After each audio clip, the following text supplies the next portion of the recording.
Hello friends, आप सभी का स्वागत है स्टडी कवर क्लासेस में। तो आज की इस वीडियो में हम लोग जेसीईआरटी क्लास 7 साइंस का चैप्टर नंबर 12 ठीक प्रकाश को जानिए। तो इसका हम लोग एक्सप्लेनेशन के साथ यहाँ पे समझने वाले हैं, तो बने रहिए एंड तक।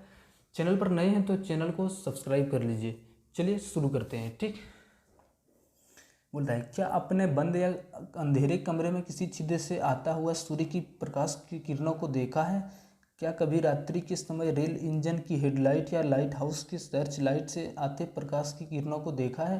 तो बिल्कुल आप लोग देखे होंगे। ठीक, तो इस तरीके से जो होता है, इसी मतलब क्या हो रहा है, यहाँ पे रेल इंजन का हेडलाइट जो है सो जल रहा है। तो ये जो लाइट जल रहा है इसी को बोला जाता है प्रकाश। चलिए, अब इसका गमन कहाँ पे, किस तरीके से ये चलता है, क्रियाकलाप के माध्यम से हम लोग समझते हैं। कि कक्षा 6 में आपने जाना है कि प्रकाश सीधी रेखा में गमन करता है। आप जानते हैं कि एक सीधी नली के एक सिरे पर जलती हुई मोमबत्ती की लौ को रखा जाए तथा नली के दूसरे सिरे से उस लौ को देखा जाए तो लौ स्पष्ट रूप से दिखाई देती है। तो बिल्कुल बात है, ये हमें दिखाई देगी कि हमारा वो जल रहा है मोमबत्ती उसका लौ के साथ। परंतु मुड़ी हुई नली को एक सिरे पर मोमबत्ती की लौ रखकर दूसरे सिरे से देख पर लौ बिल्कुल नहीं दिखाई देती है। बट जो है सो हमारा, अगर यदि वो पाइप मुड़ा हुआ रहता है तो हम लोगों को क्या यार, यहाँ इधर से उधर नहीं दिखता है। ठीक, लाइट हमारा जो है सो नहीं दिखेगा।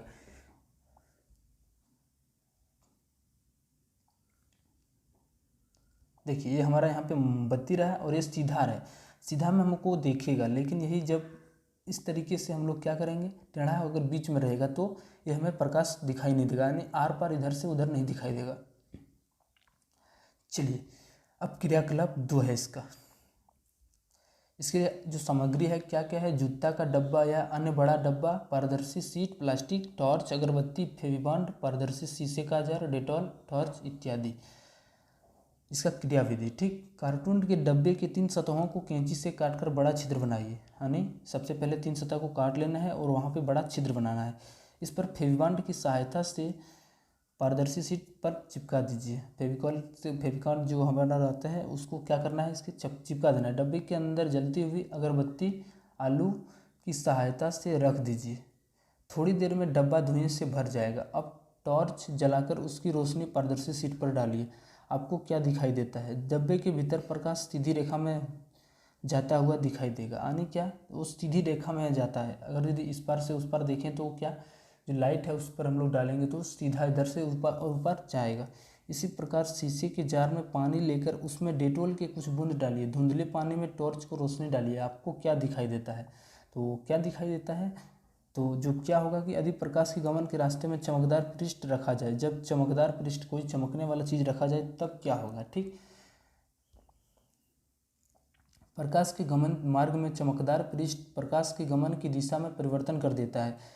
जब प्रकाश किसी चमकदार सतह, चमकदार स्टील या थाली जो है सो चमकते हुए किसी वाहन का बम्पर पर गिरता है तो क्या होता है, तो उसकी गमन की दिशा में परिवर्तन हो जाता है। यानी उसका जो रास्ता है वो दूसरा जगह चला जाता है। ठीक, क्या आपने कभी पानी में वृक्ष, भवन आदि का प्रतिबिंब देखा है? तो ये सभी देखे होंगे। ठीक, चलिए, खरगोश की कहानी याद है तो आप लोगों को याद होगा कि ये क्या हुआ कि इन सब के बीच जो है सो खरगोश है यहाँ पे और इधर है हमारा एक बाघ भी। ठीक, दोनों क्या है, आप लोग दोनों देख सकते हैं कि इमेज अपना, उसका जो छाया है वो पानी के अंदर बन रहा है। तो ये किसके कारण से, ये प्रकाश के परावर्तन के कारण से बन रहा है। ठीक, अब क्रियाकलाप 3 है कि एक टॉर्च लीजिए, उसके कांच को काले रंग के चार्ट पेपर से ढक दीजिए जिसमें छिद्र ना हो, छिद्र बने हो। ठीक, लकड़ी की तख्ती पर एक चार्ट पेपर फैला दीजिए। एक समतल दर्पण को इस पर ऊर्ध्वाधर रखिए। टॉर्च का प्रकाश समतल दर्पण पर रखे लकड़ी की तख्ती के अनुदिश डालिए। अब टॉर्च की स्थिति को इस प्रकार व्यवस्थित कीजिए कि टॉर्च का प्रकाश समतल दर्पण एक कोण बनाते हुए टकराए, यानी कुछ इस तरीके से जो है सो टकराए। ठीक, ताकि कुछ एंगल से इधर से सीधा सीधे रखना है, किसी भी तरह से रख के यहाँ से जाके प्रकाश फिर से वापस उसी दिशा में आ जाए। ठीक, इस तरीके से रखना है।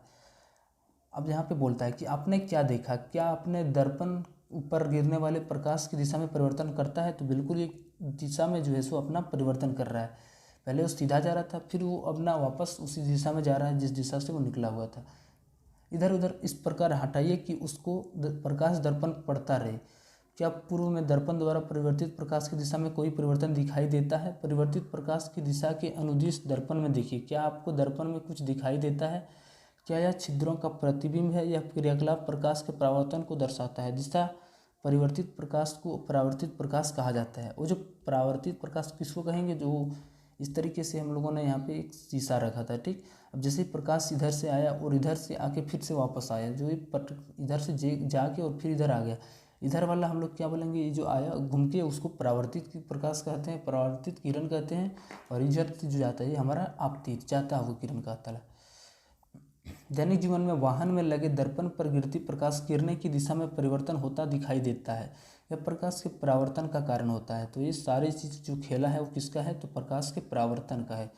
प्रकाश के परावर्तन का परिभाषा क्या लिखेंगे कि किरण की ऐसी सतह पर आपतित होकर दिशा परिवर्तन के कारण वापस लौटने की प्रक्रिया परावर्तन कहलाता है। इस तरीके से कोई मिरर यानी दर्पण रहा है, ठीक। यहाँ से जब जाने पर प्रकाश फिर क्या होता है? उसी दिशा में आ जाता है शीशा, तो इसको जो बोला जाता है इसी को परावर्तन बोला जाता है, ठीक। अब दर्पण द्वारा बना प्रतिबिंब, ये छाया किस तरीके से बनाता है? दैनिक जीवन में उपयोग होने वाले समतल दर्पण लीजिए, उसमें खुद का प्रतिबिंब देखिए। क्या आपको अपना प्रतिबिंब दिखाई देता है? क्या आपको अपने आकार के प्रतिबिंब दिखाई देता है अथवा नहीं? यानी हम लोगों को अपना इमेज जो है सो अपने के बराबर दिख रहा है या फिर नहीं? एक जलती हुई मोमबत्ती दर्पण के सामने रखिए, क्या आपको दर्पण में मोमबत्ती का प्रतिबिंब दिखाई देता है? इसके आकार को ध्यान से देखिए। देखिए यहाँ पे समतल दर्पण है, उसके सामने एक मोमबत्ती जला हुआ है, ठीक। तो देखिए, तो दोनों का जो फिगर है वो लगभग क्या है? सेम है। दर्पण के सामने मोमबत्ती को अलग अलग स्थानों पर रखकर उसके प्रतिबिंब की अवस्थाओं का अवलोकन कीजिए। अब नेक्स्ट हमारा है कि क्या मोमबत्ती का प्रतिबिंब सीधा है? क्या मोमबत्ती का लौ शीर्ष पर प्रतीत होता है? इस प्रकार के प्रतिबिंब को सीधा प्रतिबिंब कहते हैं। इस प्रकार जो प्रतिबिंब यहाँ पे बन रहा है, देखिए इस तरह से, इसका भी मुंह ऊपर है, यहाँ पे भी मुंह ऊपर है, तो क्या है? सीधा है। अगर यदि कहीं उल्टा हो जाए तो उसको हम लोग उल्टा प्रतिबिंब भी बोलते हैं। चलिए, दर्पण के पीछे एक पर्दा डालिए तथा प्रतिबिंब को पर्दे पर देखने का प्रयत्न कीजिए। क्या आपको प्रतिबिंब को पर्दे पर देख पाते हैं? अब पर्दे को दर्पण के सामने रखिए, क्या प्रतिबिंब पर्दे पर दिखाई देते हैं? या देखेंगे कि मोमबत्ती का प्रतिबिंब पृथ्वी पर नहीं बनता था, आभासी प्रतिबिंब पर्दे पर नहीं बनता है। क्या होता है? पर्दे के सामने हम लोग दर्पण रखेंगे, ठीक। पर्दे को जो है सो हम लोग दर्पण के सामने रख देंगे, उसके बाद इसका प्रतिबिंब पर्दे पर देख पाते हैं। क्या यह देखेंगे कि मोमबत्ती का प्रतिबिंब पर्दे पर नहीं बनता है, ठीक। क्या होता है? वहाँ पे नहीं बनता है। जब इस तरीके से देखा जाता है, यहाँ पे देखिए, अगर यदि हम लोगों ने एक पीछे साइड में क्या है, एक पर्दा सटा दिया, लगा दिया इधर से, ठीक। इधर से जैसे ही लगा दिए, अगर यदि हमारा ये जो इमेज है, ये इमेज हमारा शुरू वाला अगर उस पर जा रहा है, पीछे वाला साइड पर जा रहा है, तो क्या होगा कि ये हमारा हो जाएगा माने वास्तविक, ये बढ़िया है, मतलब हम लोगों को एक प्रतिबिंब दिखाई देगा रियल में, ठीक। लेकिन अगर यदि ये शीशा के ऊपर ही दिखाई दे रहा है तो इसको हम लोग क्या बोलते हैं? आभासी प्रतिबिंब। जो हमारे लोगों का साधारण मिरर जो रहता है वो क्या बनाता है? ये हमारा आभासी प्रतिबिंब ही बनाता है।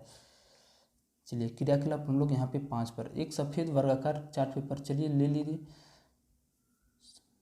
चलिए, ये सब आप लोग कर लीजिएगा, ठीक। हम लोग यहाँ पे मेन पॉइंट है, यहाँ पे सबसे पहले उसको आते हैं। दक्षिण या वाम, दाहिना या बायां। समतल दर्पण में क्या होता है, ठीक। एक समतल दर्पण में अपना प्रतिबिंब देखिए, अपने दाहिने हाथ को ऊपर उठाइए, अपने प्रतिबिंब का अवलोकन, यानी ये भी क्रियाकलाप आप लोगों को करना है घर में, ठीक। और देखना है कि वहाँ पे अपना जो दाहिना हाथ है वहाँ पे इमेज में क्या आपका बायां साइड दिखता होगा और बायां वाला आपका दायां साइड दिखता होगा, ठीक। तो इस तरीके से क्या होता है कि उल्टा प्रतिबिंब भी ये बनाता है। तो चलिए, पार्ट 1 को हम लोग ने यहाँ तक कंप्लीट किया। अब नेक्स्ट पार्ट में हमारा पार्ट 2 कंप्लीट होगा। मिलते हैं नेक्स्ट वीडियो में।